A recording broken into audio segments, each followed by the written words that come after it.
Nadie imaginaba que el heredero legítimo de la mayor fortuna de la ciudad pasaría la noche de su 10º cumpleaños esposado bajo la lluvia, tratado como un delincuente frente a las puertas doradas de su propio legado.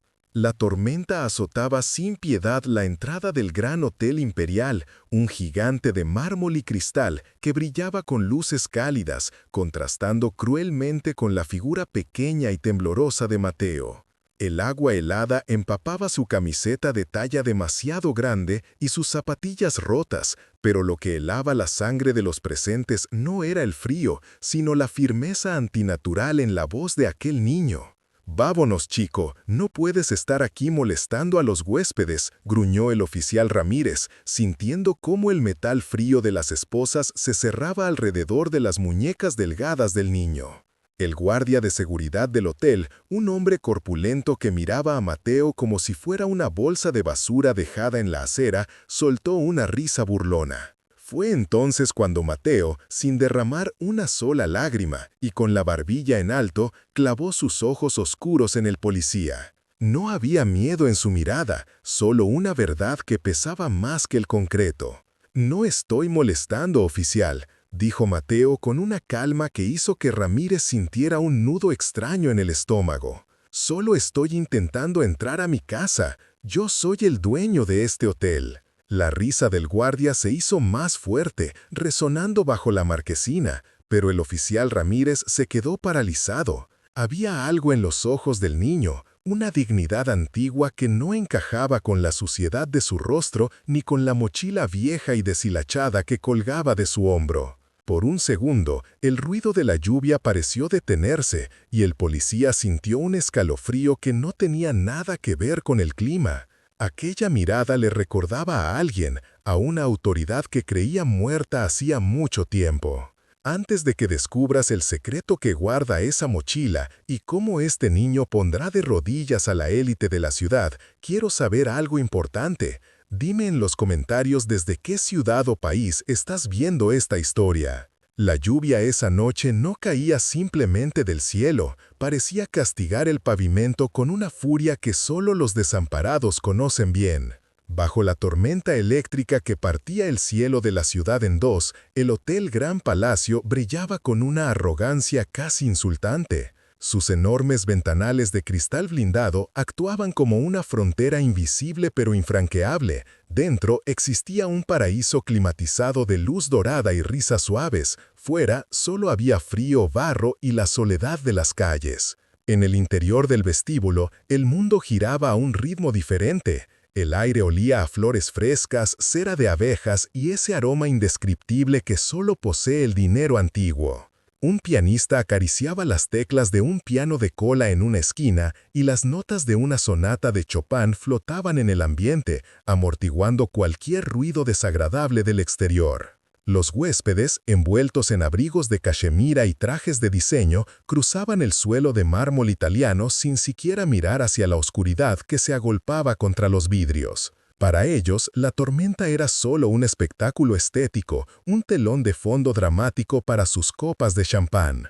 Pero al otro lado del cristal, Mateo sentía que la vida se le escapaba por los agujeros de sus zapatillas. Con apenas 10 años, su cuerpo temblaba violentamente bajo una sudadera 3 tallas más grande, empapada y pesada como el plomo. El agua helada le corría por la nuca, provocándole un dolor agudo que le calaba hasta los huesos, pero él no se movía. Estaba plantado frente a la imponente puerta giratoria, con los ojos fijos en el resplandor de las arañas de cristal que colgaban del techo del vestíbulo. Sus pestañas estaban pegadas por la lluvia y su piel tenía ese tono pálido y azulado que precede a la hipotermia. Sin embargo, lo que mantenía a Mateo en pie no era el instinto de supervivencia, sino lo que aferraba contra su pecho con una fuerza desesperada. Sus manos pequeñas y agrietadas por el frío abrazaban una mochila vieja, de tela desgastada y color indefinible por la suciedad. Para cualquier transeúnte, aquello parecía basura, un trasto inútil que un niño de la calle cargaba. Nadie podía imaginar que dentro de ese macuto deshilachado, protegido por 3 bolsas de plástico anudadas con obsesión, se encontraba el peso de una promesa. Era lo único que le quedaba de su abuelo, la única verdad que conocía en un mundo que se había empeñado en borrar su existencia. Mateo apretó la mochila aún más fuerte, sintiendo el contorno de los documentos a través de la tela mojada. Un nudo se le formó en la garganta, una mezcla de miedo paralizante y una rabia silenciosa que le quemaba el estómago. Recordó la voz ronca de su abuelo, susurrándole en la oscuridad de su refugio de cartón. Todo esto es tuyo, Mateo. No dejes que te lo quiten. Nunca bajes la cabeza ante ellos. Aquellas palabras resonaron en su mente, más fuertes que el estruendo de los truenos que sacudían los cimientos de la ciudad. Sabía que cruzar esa puerta significaba declarar una guerra que un niño no podía ganar, pero el frío ya no le importaba. La miseria había dejado de ser una condición para convertirse en el combustible de su coraje. Con una respiración entrecortada, Mateo dio un paso adelante. Sus zapatillas chirriaron sobre el granito mojado de la entrada. No iba a pedir limosna, no iba a pedir permiso para resguardarse de la lluvia. Iba a entrar a reclamar lo que la ley y la sangre decían que le pertenecía, aunque el mundo entero estuviera preparado para reírse en su cara. Mateo tenía solo 10 años, pero sus ojos, oscuros y profundos, cargaban con el cansancio de un anciano que ha visto demasiado. De pie frente a las imponentes puertas giratorias de cristal y oro del Gran Hotel Central, el niño parecía una mancha de tinta en un lienzo inmaculado. Vestía una chaqueta de lana gris que le quedaba 3 tallas más grande, con las mangas remangadas torpemente y el dobladillo deshilachado arrastrando por el suelo mojado. Para los transeúntes que desviaban la mirada con una mezcla de lástima y repulsión, Mateo era invisible. Era solo otro niño de la calle, uno de esos que la sociedad prefiere ignorar para no manchar su conciencia. Sin embargo, nadie sabía que aquel pequeño vagabundo conocía los secretos de ese edificio mejor que los propios arquitectos. Nadie sospechaba que, meses atrás, esas mismas puertas se abrían discretamente para él por la entrada de servicio, donde don Ernesto, el antiguo dueño del hotel, lo esperaba con una taza de chocolate caliente y una sonrisa que no juzgaba. Para el mundo, Mateo era un estorbo. Pero para el difunto don Ernesto había sido la única compañía sincera en sus últimos días de soledad rodeado de buitres disfrazados de familia. El viento helado de la tarde golpeó el rostro sucio de Mateo, haciéndole temblar. Apretó contra su pecho su posesión más valiosa, una mochila escolar azul desgastada y con la cremallera rota que colgaba de sus hombros huesudos. Dentro de ella no había juguetes, ni libros de texto, ni siquiera comida, aunque su estómago rugía con un dolor sordo y familiar. Allí dentro, envuelto en 3 capas de plástico para protegerlo de la lluvia, estaba su destino. «Hoy es el día, don Ernesto», susurró Mateo, su voz apenas audible bajo el ruido del tráfico y la lluvia incesante. «Prometí que vendría». Recordó la última vez que vio al anciano. Don Ernesto estaba pálido, conectado a máquinas que pitaban rítmicamente en su ático privado. Pero tuvo fuerzas para tomar la mano pequeña de Mateo y hacerle jurar que volvería exactamente el día de su cumpleaños, el 15 de octubre, para entregar una carta. Una carta que cambiaría todo. Mateo dio un paso adelante. Sus zapatillas de lona agujereadas en la punta chapotearon en un charco, salpicando el mármol de la entrada. El jefe de seguridad, un hombre corpulento con el ceño fruncido, ya había puesto una mano en su cinturón, listo para echarlo como a un perro callejero. Mateo sintió el miedo habitual, ese nudo en la garganta que se forma cuando sabes que eres pequeño en un mundo de gigantes crueles. Pero esta vez no retrocedió. La dignidad no es algo que se compra con dinero, es algo que se lleva en la mirada.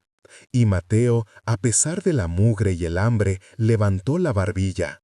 No estaba allí para pedir limosna, estaba allí para cumplir la última voluntad de su único amigo. Si tan solo supieran lo que guardaba en esa mochila vieja, los trajes caros y los vestidos de seda se congelarían del susto. Pero por ahora solo tenía su palabra y un papel arrugado contra el poder aplastante de la indiferencia.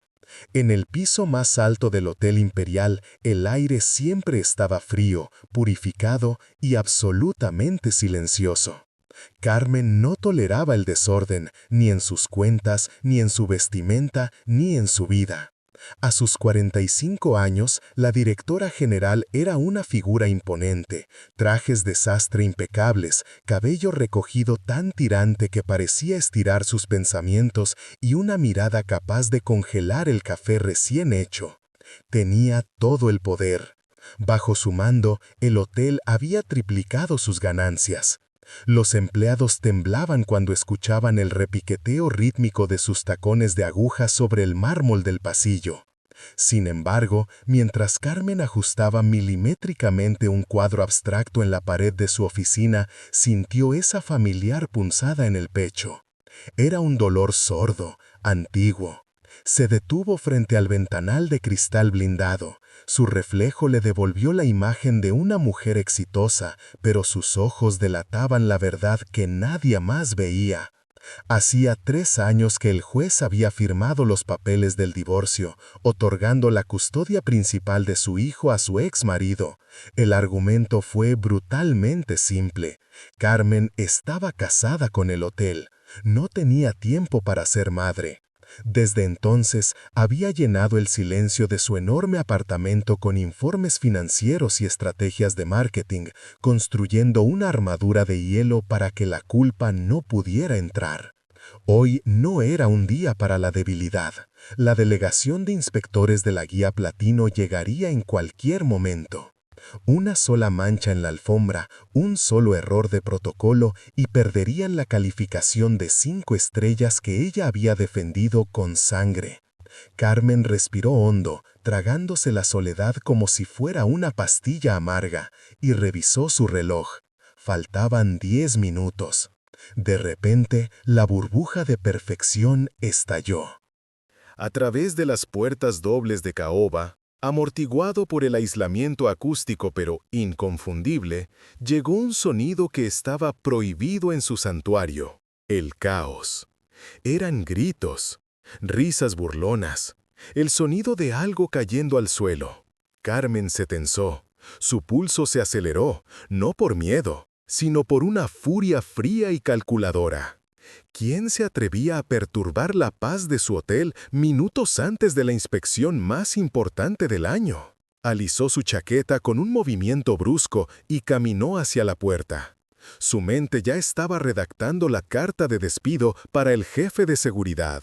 Abrió la puerta y el ruido del vestíbulo subió por el hueco de la escalera como una marea sucia. No lo sabía aún, pero al bajar esos escalones, Carmen no se dirigía a resolver un problema administrativo. Estaba bajando hacia el encuentro que destrozaría su armadura de hielo en 1000 pedazos y la obligaría a enfrentar el fantasma que guardaba en el fondo de su alma. La mujer de hierro estaba a punto de descubrir que hay fuerzas que ni todo el dinero del mundo puede controlar. El grito del guardia de seguridad rebotó contra las paredes de mármol importado, rompiendo la elegante sinfonía de piano que inundaba el vestíbulo. ¡Suéltame!, chilló Mateo, tratando de zafarse. Sus pies, calzados en unas zapatillas rotas que dejaban ver sus calcetines húmedos, resbalaban sobre el piso pulido. El guardia, un hombre corpulento cuya paciencia se había agotado hacía 3 advertencias,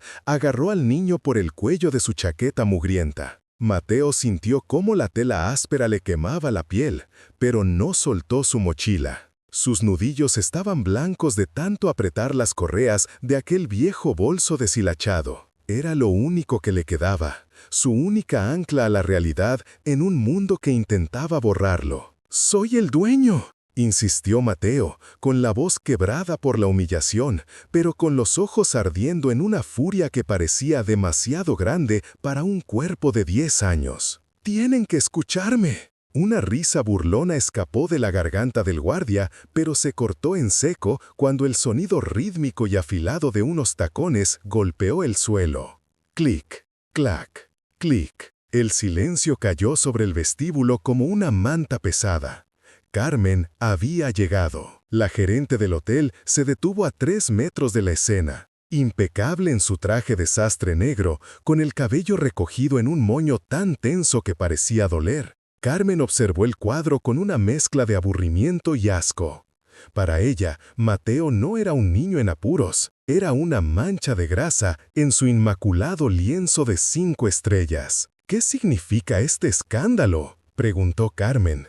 Su voz no era alta, pero tenía el filo de un bisturí. «Señora Carmen», balbuceó el guardia, aflojando un poco el agarre pero sin soltar al chico. «Esta rata de calle insiste en entrar. Dice que es el propietario». Carmen bajó la mirada hacia Mateo. Sus ojos recorrieron el cabello enmarañado, la cara manchada de hollín y finalmente se detuvieron en las botas embarradas que estaban ensuciando su alfombra persa. Sintió una punzada de irritación en el pecho. La suciedad era su enemiga personal, el caos que amenazaba su orden perfecto. «Sácalo por la puerta de servicio», ordenó Carmen, sin dignarse a mirar al niño a los ojos. «Y llama a limpieza inmediatamente. El olor a humedad espantará a los huéspedes». «No», Mateo aprovechó el momento de distracción del guardia para dar un tirón. Carmen, ya dando media vuelta para marcharse, hizo un movimiento brusco. De su bolso de diseñador, un delicado pañuelo de encaje blanco se deslizó y cayó al suelo, aterrizando suavemente cerca de un charco de agua sucia que goteaba de la ropa de Mateo. El guardia se preparó para aplacar al niño de nuevo, esperando que intentara correr o robar algo. Pero Mateo no corrió. Con una calma que contrastaba con la violencia del momento, el niño se agachó. Sus manos, negras de tierra, tomaron el pañuelo por una esquina inmaculada con una delicadeza extrema, cuidando de no mancharlo. Mateo se enderezó y dio un paso hacia Carmen. El guardia se tensó, pero el niño solo extendió la mano. «Se le cayó esto, señora», dijo Mateo. Carmen se giró, esperando un ataque o una súplica de dinero. En su lugar, se encontró con el pañuelo suspendido en el aire, ofrecido con una reverencia casi aristocrática. Mateo la miraba fijamente. No había miedo en sus ojos oscuros, ni la servidumbre típica de los que piden limosna. Había dignidad. Una dignidad que no encajaba con sus harapos. Carmen sintió un nudo extraño en el estómago, una sensación que no había experimentado en años. Por un segundo, la imagen del niño sucio se superpuso con un recuerdo borroso de su propio pasado, de una educación estricta donde los modos eran la única moneda de cambio. Ella tomó el pañuelo, rozando apenas los dedos fríos del niño. «Gracias», murmuró, casi sin querer. La palabra quedó flotando en el aire, frágil e inesperada. Carmen no sabía aún que ese pequeño gesto de cortesía acababa de abrir la primera grieta en la fortaleza de hielo que había construido alrededor de su corazón. Tampoco sabía que dentro de la mochila que el niño protegía con su vida estaba la prueba que destruiría todo lo que ella creía proteger. La lluvia golpeaba con violencia las inmensas puertas de cristal del hotel, creando una barrera líquida entre el lujo del vestíbulo y la miseria de la calle. Mateo, con su chaqueta demasiado grande y empapada, tiritaba bajo la luz agresiva de los candelabros de cristal. Un policía sostenía su brazo con fuerza, mientras Rodrigo, el abogado, se limpiaba una mota invisible de polvo en su traje italiano, mirándolo con un desdén que helaba más que el aire acondicionado. «Ya es suficiente, oficial. Saque a esta basura de aquí. Mis clientes se están incomodando», ordenó Rodrigo, su voz destilando impaciencia. Carmen observaba la escena desde un paso atrás, con los brazos cruzados y esa máscara de hielo que había perfeccionado tras años de gerencia. Sin embargo, algo en la postura del niño, En la forma en que mantenía la barbilla alta a pesar de la suciedad en su rostro, le provocaba una extraña inquietud en el pecho, como un eco lejano que no lograba identificar. El policía tiró de Mateo hacia la salida. Las suelas rotas de las zapatillas del niño chirriaron contra el mármol pulido, un sonido agudo que hizo que varios huéspedes giraran la cabeza. «No me voy a ir», dijo Mateo. Su voz no tembló. No era el llanto de un niño asustado, sino la afirmación tranquila de alguien que conoce su lugar. Soltó un suspiro cansado y miró directamente a los ojos de Carmen. «Si me sacan, don Ernesto se enfadará. Él odia que toquen el ascensor privado sin guantes blancos». Carmen sintió un escalofrío recorrerle la espalda. Don Ernesto había muerto hacía 6 meses, y esa manía de los guantes blancos era algo que solo el personal más antiguo conocía. Rodrigo soltó una carcajada nerviosa, aunque sus ojos no reían. ¿Qué imaginación tiene el pequeño delincuente? Seguro escuchó chismes de los empleados en el callejón de la basura. ¡Sáquelo ya! El oficial empujó a Mateo, haciéndolo trastabillar justo frente a las puertas doradas del ascensor de la presidencia. Era un elevador que permanecía bloqueado, un santuario de metal al que nadie tenía acceso desde el fallecimiento del dueño. Mateo se detuvo en seco, resistiéndose al agarre del adulto con una fuerza sorprendente para su tamaño. 7, 4, 9, 2, asterisco, dijo Mateo en voz alta. El vestíbulo se sumió en un silencio absoluto. Incluso el ruido de la lluvia pareció detenerse. Rodrigo se puso pálido, como si toda la sangre hubiera huido de su rostro. Carmen dio un paso al frente, sintiendo que el aire le faltaba en los pulmones. Esa combinación no estaba escrita en ningún manual, no existía en ningún registro digital. Era la fecha de nacimiento de la hija fallecida de don Ernesto, invertida. Solo 3 personas en el mundo conocían esa secuencia: el difunto dueño, Rodrigo y ella. El niño se soltó del agarre flojo del policía, que estaba tan confundido como el resto, y con dedos pequeños y mugrientos tecleó la secuencia en el panel digital de la pared. Un pitido suave resonó en el silencio sepulcral. Las pesadas puertas doradas se deslizaron abriéndose, con una suavidad mecánica, revelando el interior de terciopelo rojo e impecable, tal y como don Ernesto lo había dejado. «Es imposible», susurró Rodrigo, su voz convertida en un hilo de terror. Mateo no entró. Se giró hacia ellos y por primera vez una sombra de tristeza adulta cruzó su mirada infantil. Señaló hacia el gran cuadro de la cacería que colgaba detrás del mostrador de recepción, un lugar que todos ignoraban por costumbre. «Y dígale al de mantenimiento que el cuadro está torcido 3 milímetros a la izquierda», continuó Mateo, ignorando el asombro colectivo. «Si no lo arreglan, la caja fuerte que está detrás se bloquea. Don Ernesto siempre decía que la seguridad requiere precisión, no fuerza. Y la clave de esa caja empieza con la fecha en que perdió todo, no la fecha en que ganó su primer millón, como tú crees, Rodrigo». Carmen sintió que las piernas le fallaban. Tuvo que apoyarse en una columna fría para no caer. La mención de la caja fuerte oculta detrás del cuadro era un secreto de Estado, pero lo que la destrozó fue el tono. Esa forma de hablar, esa mezcla de autoridad y melancolía. No era un niño repitiendo datos robados. Rodrigo, recuperando su agresividad impulsada por el pánico, avanzó hacia el niño con los puños cerrados. «Es un espía, ha hackeado el sistema. Deténganlo, es un peligro para la seguridad», gritó el abogado, perdiendo la compostura. Pero Carmen ya no escuchaba al abogado. Su mente estaba corriendo a 1000 por hora, conectando puntos que había negado ver. Miró la mochila vieja y raída que colgaba de los hombros de Mateo. La mujer de hielo sintió, por primera vez en años, que el muro que había construido alrededor de su corazón comenzaba a agrietarse. «Nadie toca al niño», ordenó Carmen. Su voz resonó con una autoridad que hizo que el policía soltara inmediatamente a Mateo. Rodrigo se giró hacia ella, los ojos inyectados en sangre y furia. «Carmen, ¿te has vuelto loca? Es un truco barato». «No, Rodrigo», respondió ella, caminando lentamente hacia Mateo, sin importarle que sus tacones de diseñador pisaran el charco de agua sucia que el niño había dejado. «Nadie conoce esa clave. Nadie». Carmen se arrodilló frente a Mateo, ignorando el olor a humedad y calle.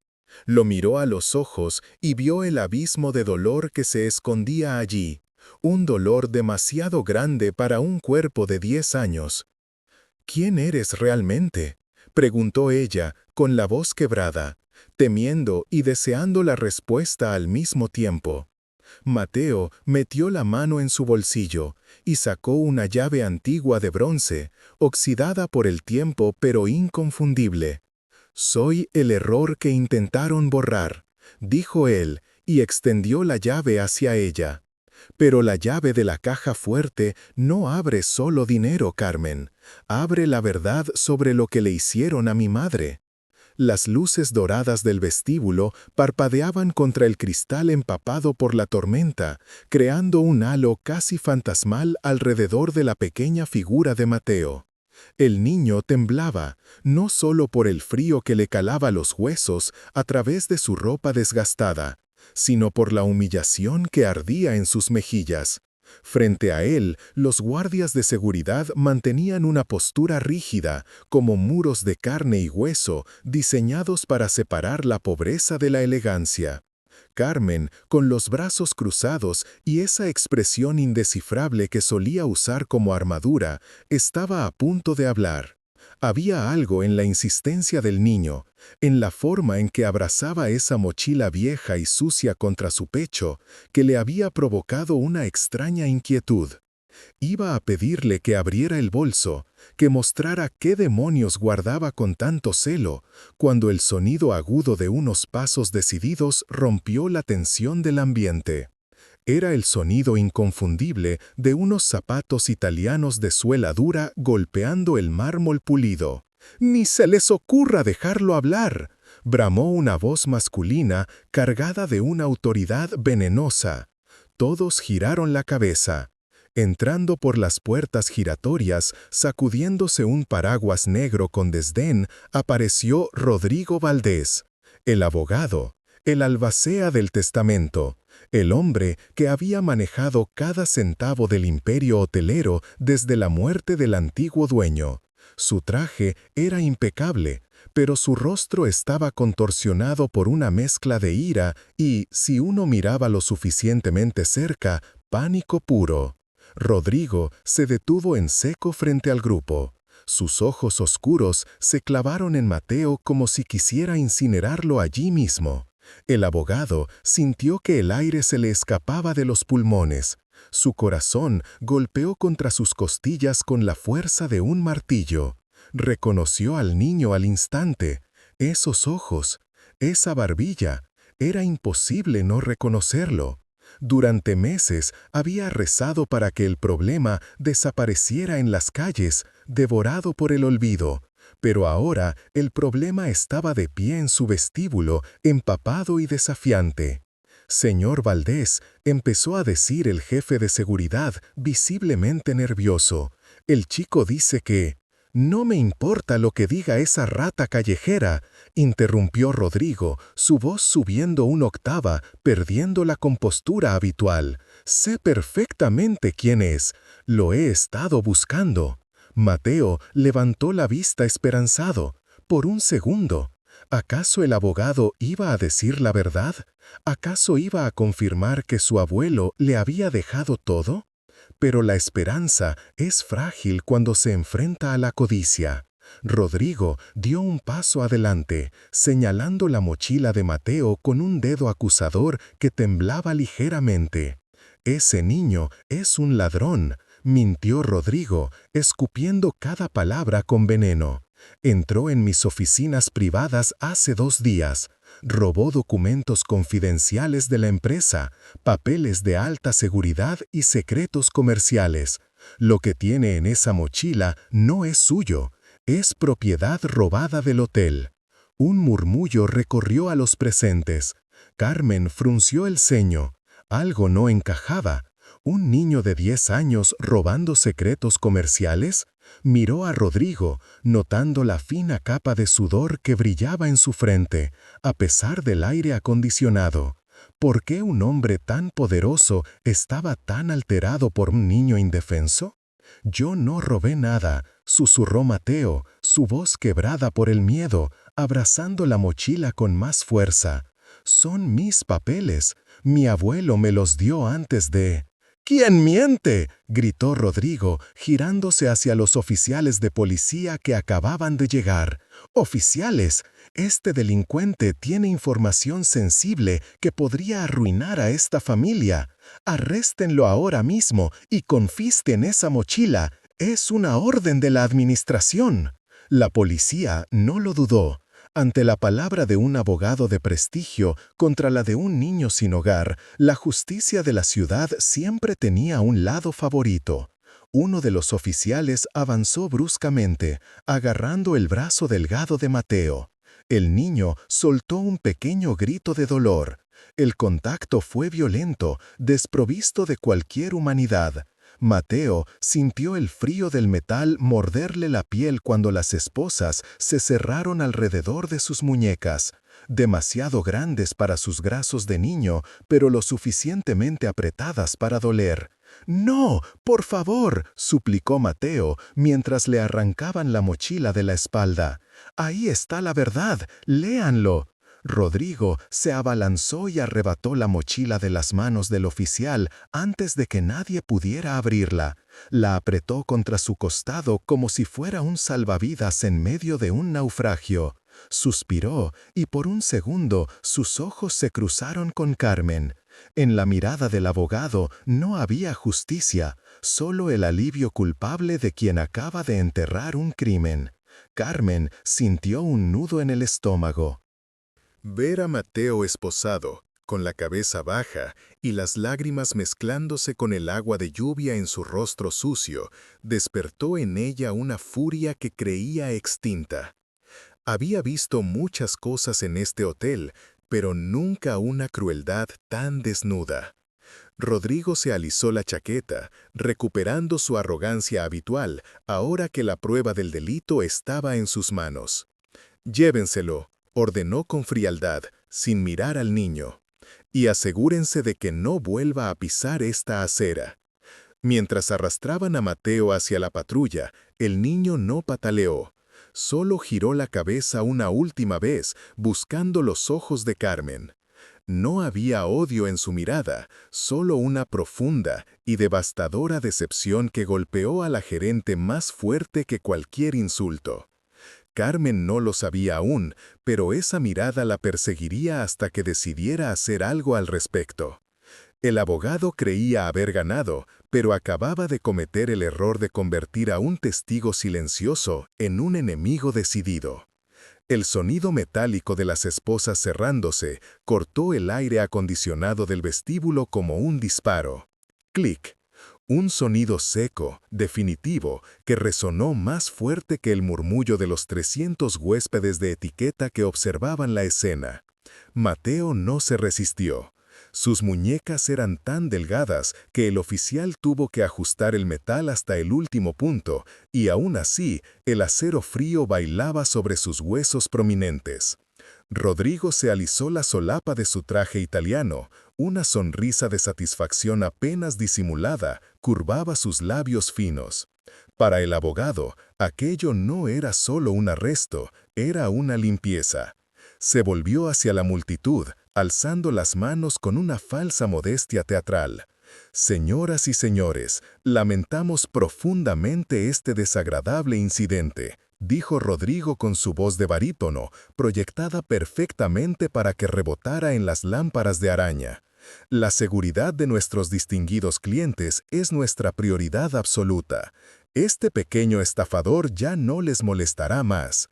Hubo algunos aplausos dispersos, otros simplemente volvieron a sus copas de champán, murmurando sobre la decadencia de la ciudad y cómo ya no se podía estar tranquilo ni en un hotel de 5 estrellas. Nadie miró a los ojos al niño. Nadie, excepto Carmen. La gerente general estaba de pie junto a una columna de mármol, con los brazos cruzados sobre el pecho, intentando mantener esa fachada de hielo que le había permitido sobrevivir en el mundo corporativo durante 15 años. Pero algo se rompió dentro de ella en ese instante. Vio cómo Mateo bajaba la cabeza. Una lágrima solitaria, pesada y sucia, trazó un camino por su mejilla tiznada. Carmen conocía el llanto de los niños asustados, lo había visto 1000 veces, pero esto era diferente. Mateo no estaba temblando de miedo. Sus hombros se sacudían con una rabia silenciosa, con la impotencia corrosiva de quien grita una verdad que nadie quiere escuchar. Esa mirada. Carmen sintió un golpe físico en el centro del pecho, como si alguien hubiera metido la mano en su caja torácica y le apretara el corazón. Por un segundo, el lujoso vestíbulo desapareció. Las luces doradas se volvieron borrosas y en lugar del niño vagabundo, vio otra cara. La cara de su propio hijo, la última vez que lo vio en aquel hospital, con esa misma expresión de traición y dolor absoluto en los ojos. El oficial empujó suavemente a Mateo hacia la salida giratoria. El niño se tropezó, sus zapatillas desgastadas chirriaron contra el suelo pulido, y la vieja mochila, esa que defendía como si contuviera lingotes de oro, se deslizó de su hombro, quedando colgando de un solo tirante. Carmen dio un paso adelante, casi involuntariamente. Sus tacones resonaron con urgencia. Rodrigo la interceptó, bloqueándole el paso con una mano firme en su antebrazo. Su agarre era doloroso, posesivo. «Déjalo ir, Carmen», susurró el abogado cerca de su oído, su aliento oliendo a menta y a maldad pura. «Ya ganamos. Firma el acta de expulsión y mañana serás la única dueña de todo esto. Olvida al mocoso, es solo basura callejera». La palabra basura detonó algo en la memoria de Carmen. Miró la mano de Rodrigo sobre su brazo, luego miró a Mateo, que ahora era arrastrado hacia la oscuridad de la noche lluviosa, contraluz por los faros de la patrulla. El niño giró la cabeza una última vez, no miró a Rodrigo. La miró a ella. En esos ojos oscuros no había súplica, había una sentencia. Era una mirada que decía: «Tú sabes la verdad, y no estás haciendo nada». El aire en el vestíbulo se volvió irrespirable para Carmen.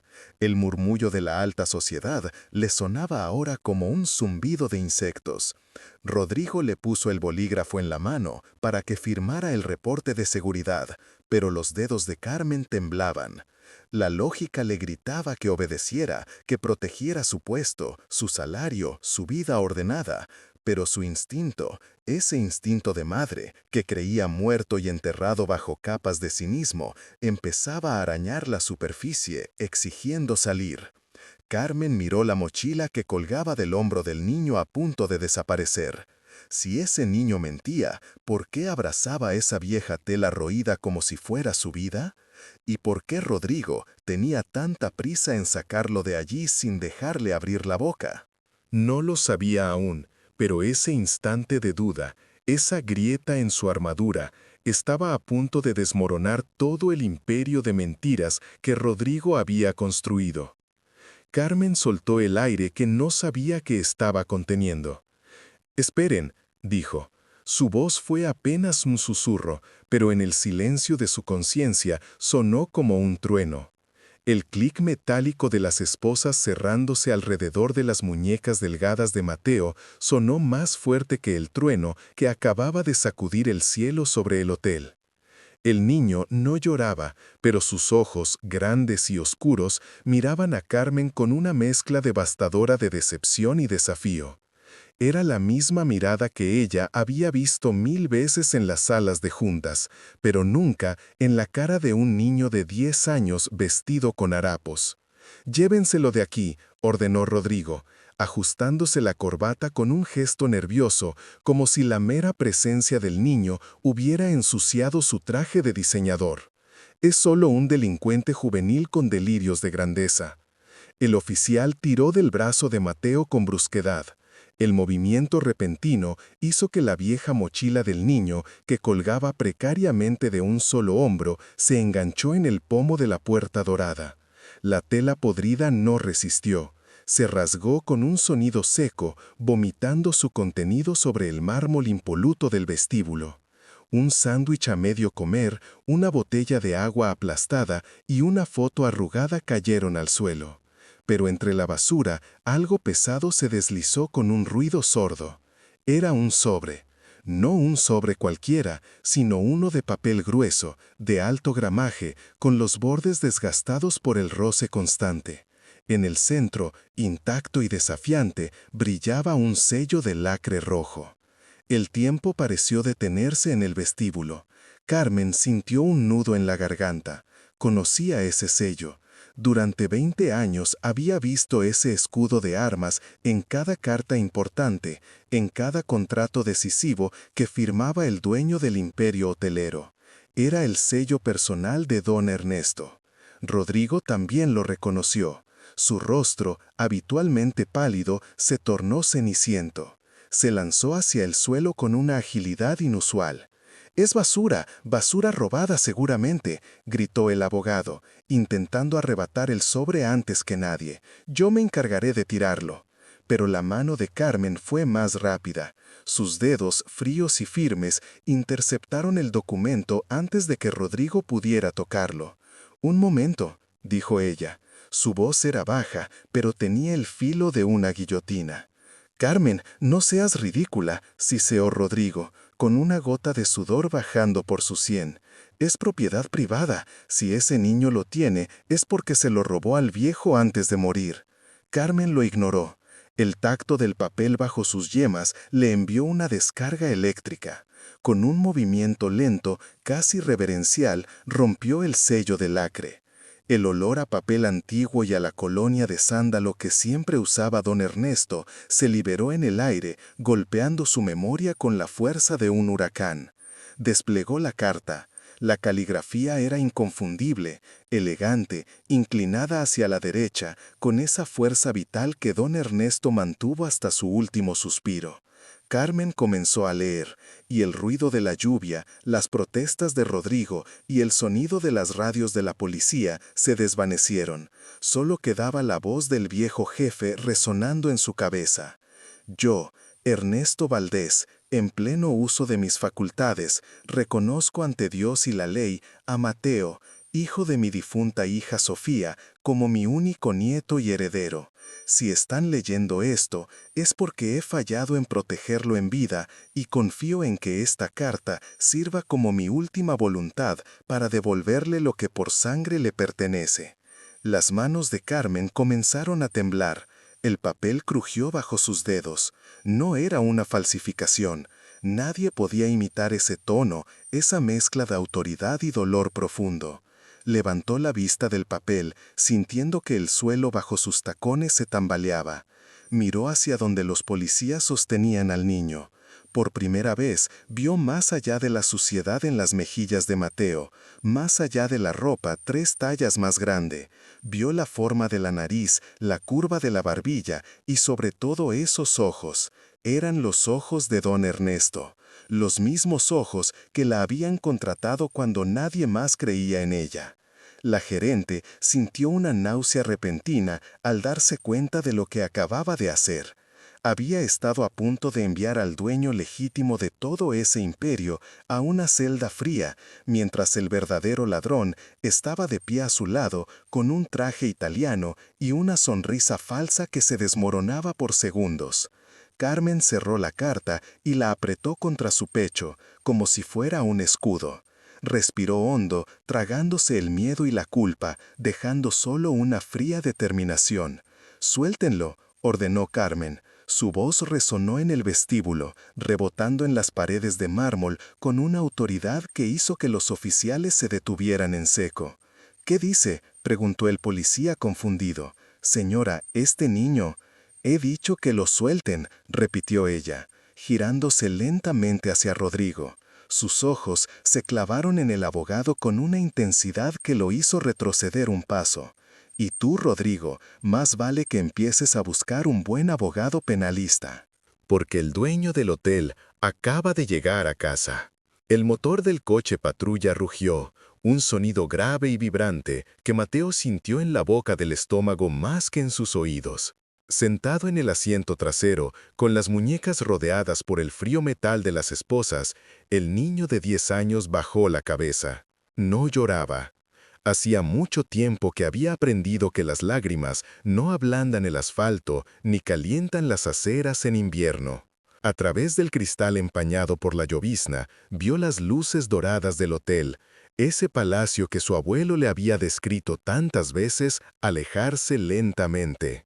Pero entonces, un golpe seco sobre el capó del vehículo hizo que el conductor frenara de golpe. Carmen estaba allí, plantada en medio de la calzada, con la lluvia empapando su impecable traje de gerente. Su pecho subía y bajaba con una violencia inusual, rompiendo esa máscara de frialdad que había llevado puesta durante años. En su mano derecha apretaba con fuerza un sobre amarillento y arrugado que había sacado del fondo de la mochila de Mateo. Rodrigo, el abogado, bajó la ventanilla del asiento del copiloto con el rostro torcido por la molestia. «Carmen, quítate de en medio», gritó, intentando mantener su autoridad. «El chico va a la comisaría, se acabó el teatro». «No, Rodrigo, el teatro apenas empieza», respondió ella. Su voz no temblaba. Era un acero frío y cortante que atravesó el ruido de la lluvia. Carmen hizo una señal al oficial para que bajara al niño. El policía, confundido por la autoridad que emanaba de la mujer, obedeció. Mateo volvió a pisar la entrada del hotel, todavía esposado, temblando de frío y miedo. Pero esta vez, Carmen no lo miró con desdén. Lo miró como si acabara de reconocer un fantasma. «Llevadlos al vestíbulo», ordenó Carmen. «Quiero que todos escuchen esto». Dentro, bajo la inmensa lámpara de cristal que valía más que todas las casas que Mateo había conocido, se hizo un silencio sepulcral. Los huéspedes, el personal de seguridad y los botones se detuvieron.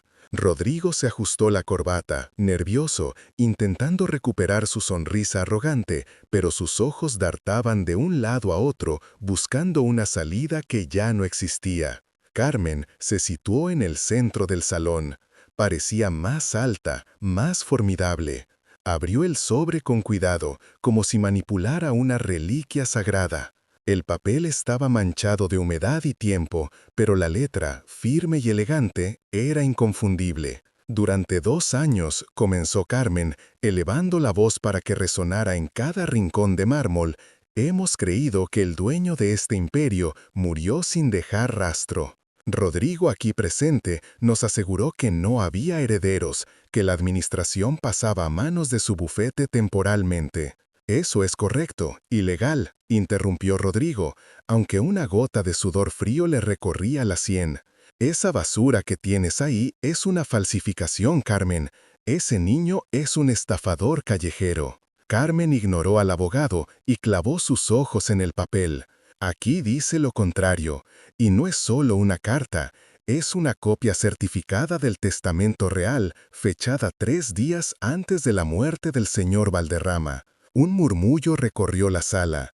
La palabra testamento flotó en el aire como una sentencia. Carmen comenzó a leer y su voz se quebró ligeramente por la emoción contenida. «Dejo todo lo que poseo, mi hotel, mis tierras y mi legado, a mi único nieto, Mateo Valderrama, hijo de mi difunta hija Sofía, y encomiendo la custodia de estos documentos y del niño a mi abogado y supuesto amigo, Rodrigo, con la esperanza de que su codicia no sea mayor que su lealtad». Carmen levantó la vista.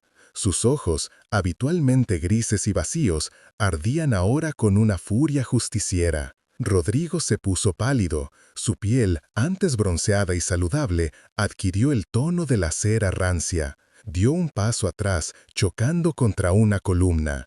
«Eso es mentira», balbuceó, pero su voz había perdido toda fuerza. Es un papel viejo, no prueba nada. Carmen sacó un segundo documento del sobre.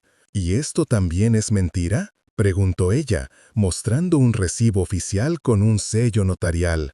Aquí está tu firma, Rodrigo. Firmaste la recepción de este testamento hace 2 años. Sabías que Mateo existía. Sabías que su madre murió y que él estaba en la calle. Y en lugar de buscarlo, escondiste la verdad para seguir cobrando tus honorarios de administrador. La sala contuvo el aliento. Todas las miradas se volvieron hacia el abogado. Ya no veían al hombre poderoso de trajes caros, veían a un ladrón acorralado. La elegancia de Rodrigo se desmoronó en un segundo, revelando la mezquindad que había bajo la superficie. Mateo, que había permanecido en silencio, sintió que el corazón le latía tan fuerte que le dolían las costillas. No entendía todas las palabras legales, pero entendía el tono. Entendía que la mujer que antes lo había echado, ahora estaba luchando por él. El oficial de policía, que había estado escuchando atentamente, dio un paso adelante, no hacia Mateo, sino hacia Rodrigo. «Señora gerente, ¿está segura de la autenticidad de esos documentos?», preguntó el oficial, su tono ahora grave y profesional. «Completamente», respondió Carmen, entregándole los papeles. «Y hay más. En la mochila hay fotos de Mateo con su abuelo en este mismo vestíbulo, hace 5 años, antes de que la enfermedad se llevara a su madre». Rodrigo intentó hablar, intentó inventar una nueva mentira, pero las palabras se le atascaron en la garganta. La verdad era un peso demasiado grande para sostenerlo. Sus piernas flaquearon. La arrogancia se había evaporado, dejando solo el miedo desnudo de quien sabe que su vida de lujos acaba de terminar.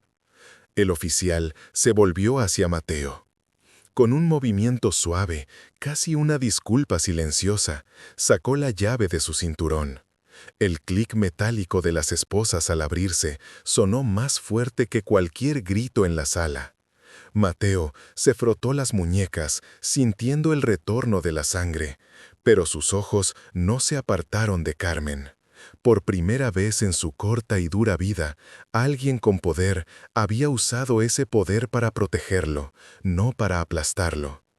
Carmen se acercó a él y se arrodilló, sin importarle que el suelo manchara sus pantalones de diseño. Quedó a la altura de los ojos del niño. «Lo siento, Mateo», susurró ella, y esta vez la gerente de hierro dejó que una lágrima solitaria escapara. «Bienvenido a casa, señor propietario». El sonido metálico de las esposas cerrándose alrededor de las muñecas de Rodrigo resonó en el vestíbulo del gran hotel como un disparo de cañón, rompiendo el silencio sepulcral que había dominado la sala. Las luces azules y rojas de las patrullas policiales, aparcadas justo en la entrada giratoria, se reflejaban intermitentemente sobre el mármol pulido, tiñendo el rostro del abogado de una palidez mortal. Ya no quedaba nada de su arrogancia habitual, ni de esa sonrisa ensayada con la que había intentado echar al niño a la calle minutos antes. Cuando los oficiales lo empujaron hacia la salida, Rodrigo giró la cabeza por última vez. Sus ojos se encontraron con los de Mateo, quien sostenía contra su pecho la vieja mochila raída, esa que había ocultado los documentos originales de la herencia y la carta manuscrita de su padre. Rodrigo no vio triunfo en la mirada del niño, ni burla, solo vio una calma absoluta, una dignidad que el dinero robado jamás podría comprar. La puerta giratoria lo tragó, y con él desapareció la sombra de la avaricia que había oscurecido el hotel durante años. Pero en el centro del vestíbulo, la verdadera tormenta emocional apenas comenzaba para Carmen. La gerente, conocida por su impecable traje sastre y su corazón de hielo, sentía que las piernas le fallaban. Durante años se había enorgullecido de su capacidad para detectar a los impostores, para mantener la exclusividad del lugar, juzgando a las personas por la marca de sus zapatos o el corte de su cabello. Y ahí estaba ella, desarmada completamente por un niño de 10 años, con la ropa sucia y el alma más limpia que la de cualquiera en ese edificio. Carmen miró sus propias manos. Temblaban. Recordó con una punzada de dolor físico cómo había ordenado a seguridad que sacaran la basura hacía apenas una hora. La culpa le subió por la garganta, un sabor amargo y metálico que le impedía respirar. Lentamente, ignorando las miradas de los botones, los recepcionistas y los huéspedes curiosos, Carmen hizo algo que nadie la había visto hacer jamás. Caminó hacia Mateo y, sin importarle arrugar su perfecto uniforme, se dejó caer de rodillas sobre el suelo duro y frío. Quedó a la altura de los ojos del niño. Por primera vez no lo miraba desde arriba. «Perdón», susurró ella, y la voz se le quebró, dejando escapar años de frialdad acumulada. Las lágrimas que había contenido desde el funeral de su propio hijo años atrás empezaron a correr por sus mejillas, arruinando su maquillaje perfecto. «Perdóname, Mateo, no por no reconocerte como el dueño, sino por no reconocerte como un ser humano». Mateo la observó en silencio. Cualquier otro niño en su posición, después de haber sido humillado y casi expulsado, habría aprovechado el momento para gritar, para despedirla, para ejercer ese poder recién descubierto. El personal contuvo el aliento, esperando el castigo. Sin embargo, Mateo soltó una mano de su mochila. Sus dedos, todavía manchados de hollín y polvo de la calle, se acercaron al rostro de la mujer. Con una suavidad que contrastaba con su aspecto rudo, el niño limpió una lágrima de la mejilla de Carmen.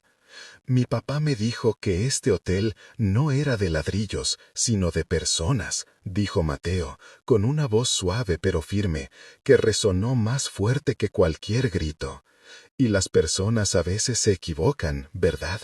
No llores, Carmen.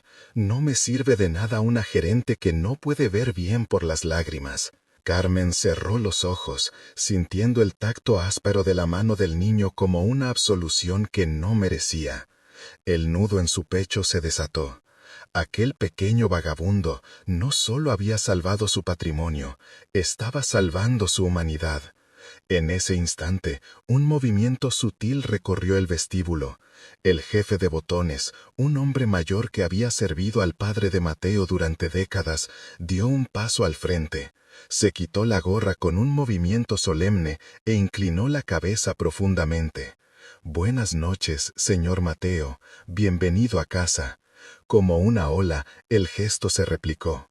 Recepcionistas, personal de limpieza, guardias de seguridad, todos inclinaron la cabeza, no por obligación contractual, ni por miedo al nuevo jefe, sino por un respeto genuino que nacía de la admiración. En medio de ese círculo de reverencias, el niño de la ropa sucia se irguió. Ya no parecía un huérfano perdido. Bajo la luz dorada de los candelabros, Mateo lucía indiscutiblemente como el verdadero dueño del lugar. Un mes había pasado desde que la verdad salió a la luz, pero el aire dentro del Gran Hotel Imperial se sentía completamente diferente. Ya no olía solo a costosos perfumes importados y cera para pisos. Ahora el vestíbulo estaba impregnado de un aroma mucho más cálido, pan recién horneado y sopa caliente. La luz dorada del atardecer se filtraba por los enormes ventanales, iluminando a Mateo.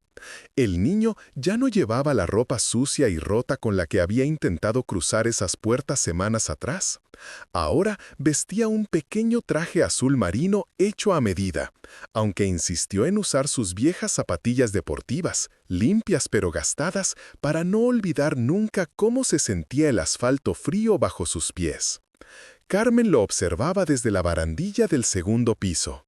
Por primera vez en años, la rigidez en sus hombros había desaparecido. Sentía una calidez extraña en el pecho, una sensación que había olvidado desde antes de endurecer su corazón para sobrevivir en el mundo corporativo. Ver a Mateo moverse entre las mesas del restaurante de 5 estrellas, sirviendo platos con una sonrisa genuina, le devolvía algo que creía muerto, la vocación de cuidar. Hoy era sábado, y cumpliendo la última voluntad del abuelo de Mateo, el hotel había abierto sus puertas para ofrecer un banquete gratuito a las personas sin hogar de la ciudad. Mateo se detuvo frente a un anciano que miraba con recelo los cubiertos de plata. El niño puso una mano suave sobre el hombro del hombre. «Este es tu lugar también, señor», dijo Mateo con una voz firme pero amable. «Aquí nadie te va a echar». Carmen sintió que los ojos se le llenaban de lágrimas. Bajó las escaleras, no como la gerente de hierro que todos temían, sino como la mujer que había encontrado un propósito más allá de los números. Al llegar junto a Mateo, le ajustó suavemente la solapa. El niño levantó la vista y en lugar de miedo, hubo complicidad. «Lo estás haciendo bien, pequeño jefe», susurró ella con un tono maternal que sorprendió incluso a los empleados más antiguos. «Gracias, Carmen, pero tú eres la que hace que todo funciona», respondió él, abrazándola por la cintura. En ese abrazo, Carmen comprendió que la derrota de Rodrigo y la recuperación de la herencia eran solo detalles legales. La verdadera victoria estaba allí, en el bullicio de la gente comiendo, en las risas que reemplazaron al silencio elitista y en la mirada brillante de un niño que había transformado su dolor en un refugio para otros. La noche cayó sobre la ciudad, pero el hotel brillaba más que nunca. Mateo había demostrado que la verdadera elegancia no reside en el mármol ni en el oro, sino en la bondad de extender una mano cuando el mundo te da la espalda. Y mientras Carmen apagaba las luces del vestíbulo principal, supo que, aunque el pasado deja cicatrices, el futuro siempre ofrece una oportunidad para sanar, siempre y cuando tengas el coraje de abrir la puerta correcta.